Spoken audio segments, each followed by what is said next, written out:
Welcome back to Bowl Game Radio with Bruce Binkowski and Mark Neville on San Diego's sports leader, the mighty 1090. Welcome back, everybody, to our third segment of Bowl Game Radio on the mighty 1090. I'm Mark Neville.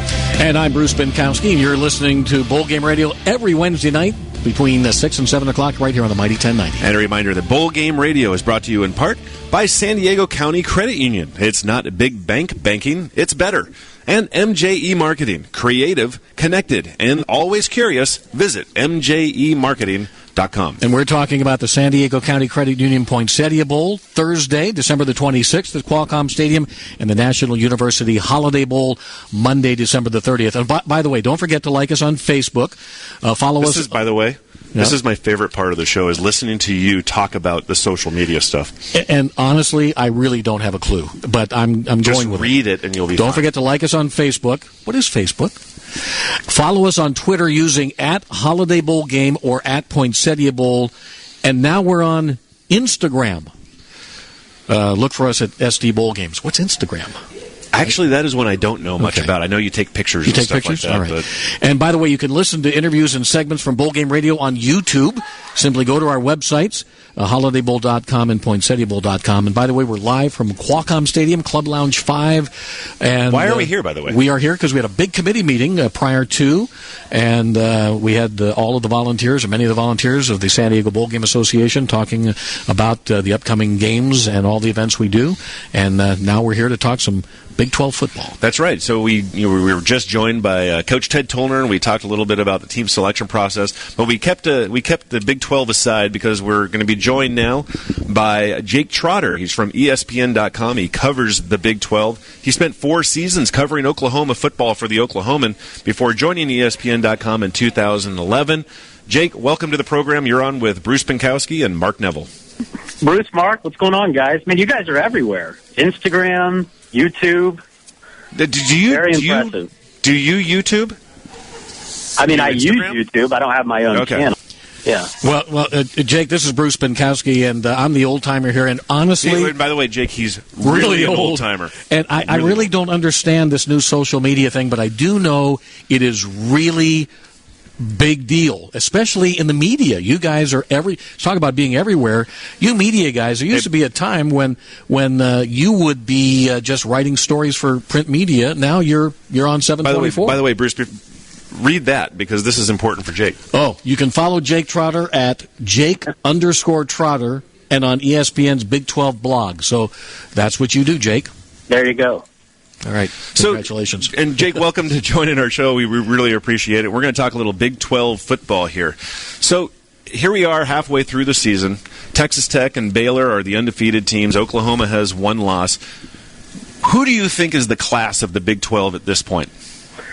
I don't think there's any doubt it's Baylor, just based on what they have done. Now, they have not played a viable team yet, really. I mean, Kansas State on the road is their best win. So their schedule is very backloaded. We're going to find out a lot more about them later on in the season. But I think what they've done to lesser competition, just completely annihilating everyone, I think it's a sign of how good a team that is and how good that they'll play the second half of the season. I don't see anyone on the schedule that they can't beat, and they're going to be favored the rest of the way, even in Stillwater, even against Oklahoma on Thursday night here in a couple of weeks. Now, those are 2 games you looked at before the year and thought, it's going to be tough for Baylor to win those games. Now, they might be touchdown favorites at least in both of them. Jake, you've got Texas Tech on top of the conference. They're 7-0, and everybody's looking at it and saying, look at the Red Raiders, they're 7-0. But now you're looking at a schedule where they could be 8-4 when it's all over, right, or 7-5. Do you see that happening, Jake? I could see it happening. I wouldn't predict that. I think this team is better than that. I mean, are they going to go 12-0? Probably not. But I was at Morgantown last weekend, and they were down 11 points in the second half. After in the first quarter, they could have put that game away. They fumble on the 1-yard line. West Virginia goes on a 99-yard drive, dominates the second and third quarters, and I think a lot of those Texas Tech teams of the past with Tommy Tuberville would have faded and folded at that point. And I think they showed a lot of character of their team coming back and winning that game and especially the way that they won it. You know, I don't know if you guys saw the game or not, but Kingsbury called 2 passes on third down in the final minute and a half of the game when Texas Tech had a lead. I think that shows the confidence he has in a true freshman quarterback, and then also the offense altogether. I think they're going to be tough out down the stretch, and what they do in Norman this weekend, I think, will be indicative of where this team goes. You know, if they get blown out by a good Oklahoma team, but certainly not a great one, that's probably a bad sign going forward. But if they win that game, you're going to have possibly undefeated Tech versus undefeated Baylor the weekend of, I think, November 14th or 15th. Yeah, the game's on November the 16th, so yeah, that'll be quite a game. That'll be for the Big 12 title, and you win that game, then you're going to a BCS bowl game, and maybe even better than that. Yeah. And we're talking with ESPN.com's Jake Trotter, who covers the Big 12. Hey, Jake, we in the bowl business, we're always looking at the schedule, and we're always saying who's going to go to the BCS, and could you see 2 teams? Is there a scenario where 2 teams out of the Big 12 could go up? I have one theory on that, but I want to hear it from you. What do you think? Yeah, I mean, you would need somebody else to be 11-1. I don't think a 10-2 Big 12 team is getting an at-large bid. Just as strong as the Pac-12 is, the SEC, the ACC. I mean, the Big 12 is right there, probably at 4th, maybe 5th in college football. So I don't see that being a likely scenario. But if Texas Tech went 11-1 and their only loss was to Baylor, yeah, they'd get an at-large berth. If Oklahoma went 10-2 and played Baylor tough in Waco, I think that would be a possibility as well. But this is not the strongest year in the Big 12. And Texas and Oklahoma State, they're all good this year, but they're not great. And when you have a team like Baylor being your bell cow, I think there's going to be some skepticism about the strength of the league just in terms of perception. Baylor could finish 11-1 if their only loss is to Oklahoma, for example, and if Oklahoma wins out, they could be 11-1. So yeah, I can see that there's a possibility. Then again, I do agree with you that 2 losses won't make it out of the Big 12 for the BCS. All right, let me put you on the spot. Do you have any idea who might play in the National University Holiday Bowl? Remember, we pick the 4th pick after the playoffs. So out of that group, do you have any favorites? Right, and that's the interesting thing about the Big 12 this year is, Baylor's been the most impressive team. After that, I mean, Texas, Oklahoma State, Texas Tech, TCU's fallen off a little bit because of their offense. I think you're probably, let me think about this. I think the Longhorns would be a strong possibility. I think Oklahoma State, which they went there, with Des Bryant and played Oregon, so that's right. It's been a few years for them. I think that was the 2010 season, if I remember right. So 2008. That's right, the 2008 season. So that would be a possibility as well. I think Oklahoma State would be my pick at this point. I think that's going to be. If I had to predict now, I think they're like a 9-3 type team, which puts you right around 4th in the league, 5th in the league. And we would be happy to take Oklahoma State. Mike Gundy, the head coach there, he's a Hall of Famer actually. Here, Mike Gundy played. Yeah, he played in the 1988 Holiday Bowl when Barry Sanders scored 5 touchdowns and rushed for 222 yards and lost in all of that. Mike Gundy was a star quarterback, and I think he completed something like 17 of 19 passes or something like that. I believe he still has the record for the highest passing completion percentage. Yeah, Barry Sanders. Look it up right now. How many touchdowns did he have on that game? Didn't he have 5 touchdowns? Is that right? Barry Sanders scored 5 touchdowns in that game, and I'll tell you, Gundy was. Let's see, Sanders had 29 rushes for 222 yards. Gundy, I believe, was 17 out of 19. 20 for 24. He completed 20 of 24 passes for 315 yards and 2 touchdowns. And so, that's one of the great all-time offenses in Big 8 history. They had a first-round draft pick at receiver too, in Hartley Dyke. So, I think Oklahoma State fans would be fired up about that.